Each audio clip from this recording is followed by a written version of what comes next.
Hello friends, good morning, welcome to our channel. तो आज ना है बज पारस, तो उसके लिए मैं बना रही हूँ फटियों की सब्ज़ी। इधर चने की सब्ज़ी कहाँ गई ये रही, और ये मौत की सब्ज़ी। तो इसमें क्या होता है, इसको बिना ढक के बनाया जाता है। तो बस सुबह सुबह फटाफट मैं इन सबको बनाने में लगी हूँ। फिर उसके बाद अपन चलेंगे गाय की पूजा करने के लिए। वहाँ क्या क्या करते हैं वो मैं आपको बताऊँगी, तो मेरे साथ बने रहना। हाय फ्रेंड्स, बिल्कुल।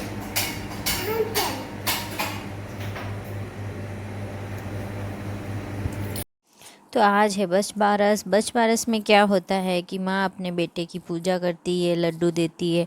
वैसे तो है ये बेटे और का माँ का फेस्टिवल, बट हम तो हमारी बेटी को भी लड्डू देते हैं।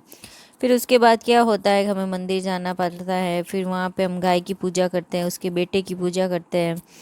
फिर हम लोग खाते हैं उस दिन बाजरे का खाना, और बिना कटी हुई सब्जी खानी होती है हमको। तो उससे पहले हम लोग जा रहे थे मंदिर, तो मैंने सोचा उससे पहले निश्चय की पूजा कर लूँ मैं, फिर ही जब मंदिर जाऊँगी। तो उससे पहले मैंने मेरे बेटे की टिक्का निकाला, फिर उसकी राखी बांधी मैंने। और मेरी बेटी तो क्या है, सुबह जल्दी निकल गई थी, फटाफट था। कल सुबह लेट हो रहा था, तो उसके मैं कर नहीं पाई, वरना सुबह उसके भी करना था। तो अब देखते हैं, जब वो स्कूल से आती हैं तब हम उसके भी बांध देंगे। तो यहाँ मैं मेरे निश्चय की पूजा कर लेती हूँ, फिर हम लोग ये मंदिर के लिए रवाना होंगे। वहाँ गाय की पूजा करेंगे, गाय की पूजा करके छोटे उसके जो बछड़ा है उसकी भी पूजा करेंगे।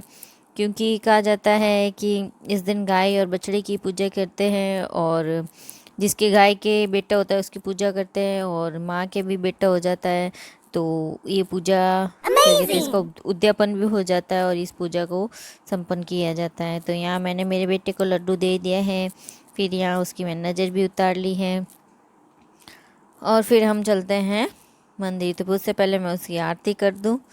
निश्चय बड़ा खुश हो रहा था कि आज तो मज़ा आ रहा है, मम्मा क्या कर रही है, मज़ा आ रहा है इसको। तो ये मेरी पूजा की थाली है, इसमें देखो बाजरे के आटे की लोई लेके जानी पड़ती है। कच्चे जो होते हैं मोट और चने हैं जो लेके जाना पड़ता है। फिर कहानी सुनते हैं, तो फिर ये सब देना पड़ता है पंडित जी को दक्षिणा के साथ। तो अब हम आ गए हैं गाय की पूजा करने के लिए, या मैं गाय की पूजा कर रही हूँ। ये क्या है, वीडियो थोड़ा मेरे देवरानी जी ने लिया, तो पता नहीं कैसे लिया है उनको अभी आता नहीं है। तो वीडियो अभी थोड़ा सही आया नहीं है, फिर भी आपको मैं दिखा देती हूँ। मैं गाय की पूजा कर रही हूँ। ये यहाँ पे हम गाय को खाना खिलाते हैं, मेहंदी लगाते हैं गाय के। न्यूली जो गाय के बछड़ा हो रखा होता है उसकी पूजा की जाती है इस दिन। इसके पीछे भी एक कहानी है हंसराज और बसराज की, उसको आप नेट पे सुनना। तो उसके ऊपर बेस्ड ये पूजा है। तो इसीलिए बस गाय की भी पूजा की जाती है, और माँ बेटे की भी पूजा की जाती है। तो मैंने गाय की पूजा कर ली है यहाँ पे, मैंने, मेरे सासू माँ ने। फिर ये कुछ पिक्स मैं आपको आप लोगों के साथ शेयर कर रही हूँ, जिसमें मैंने मेरे बेटे की पूजा की थी। फिर जो इस गाय की पूजा की थी उसकी भी पिक है साथ में। हम लोग वहाँ जहाँ गाय की पूजा करने गए थे उसकी भी पिक है। ये गाय का छोटा सा बाबू है, छोटा सा क्यूट सा बछड़ा है, जिसकी हम लोगों ने पूजा की थी, उसको लड्डू खिलाया था। मैं निश्चय निश्चय को बहुत अच्छा लग रहा था कि छोटी सी प्यारी सी गाय है, मम्मा उसकी पूजा कर रही है। तो बस ये कुछ पिक्स है जो मैं आप लोगों के साथ शेयर कर रही हूँ।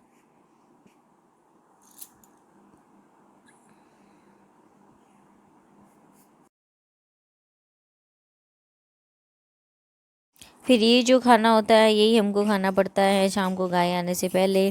तो ये देखिए, मैं बाजरे का जो होता है सोगरा होता है उसका चूरिया खा रही हूँ, उसके साथ फली की सब्जी। थोड़ा यम्मी है, मस्त टेस्टी है। ये देखिए, आप भी इसको खाइए। अब आ गई हनीशका स्कूल से, तो हम हनीशका की यहाँ पे पूजा कर लेते हैं। क्योंकि स्कूल से आ गई है मेरी बेटी, तो उसको लड्डू देना बाकी रह गया था। तो बस मैं मेरी बेटी को भी लड्डू दे देती हूँ। नहीं, इतना नहीं दिया तो ये मेरी बेटी मेरे को खा जाएगी, मेरा लड्डू कहाँ है। तो बस मेरी बेटी को भी मैं लड्डू दे देती हूँ, उसकी भी पूजा कर लेती हूँ। और इसी के साथ हमारी बच बारस जो है अच्छे से क्या कहते हैं संपन्न हो गई है।